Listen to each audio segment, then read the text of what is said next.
Ka tia rikarika na ngā kaiarahi rangatahi o te ao Māori ki te hoki ake ki o rātou ake rohe, toha ai i o rātou mātauranga. Ko etahi, kātahi anō, ka whakapōtaitia e te whare wānanga o Wikitoria. Whai muri ho i tētahi hōtaka whakaungungu kaiarahitanga i whakahaere hia ai e te wānanga, whauma me te tarahiti o te pūtea whakatipu.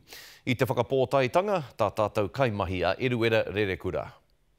Ka tai te rā wakaongonga moe nei taiohi. Ka nui te mihi ki oku tūngangi mō tēnei pono.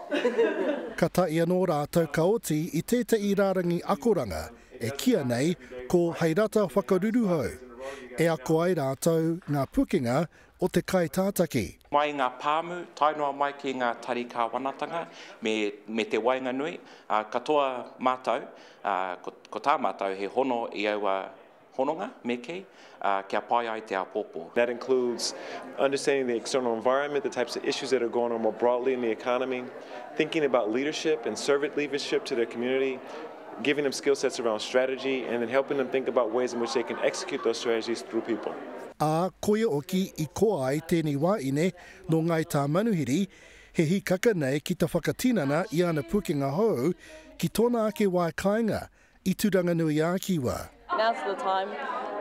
We're all ready, we're all keen. Hei tā ahorangi Rawunia Higgins, koe nei ngā raumi hei whakakaha I a rātou pukinga whakahaere pērā I ta whakahaere tarahiti. Nā te mea, nā o rātou iwi tonu I tonua mai, ko te mea nui kia mātou o tēnei whare wānana, ko te tautoko I wera o ngā o tēnei o ngā momo kaupapa kia whaihua, kia whakawhanake tātou tamariki mokupuna.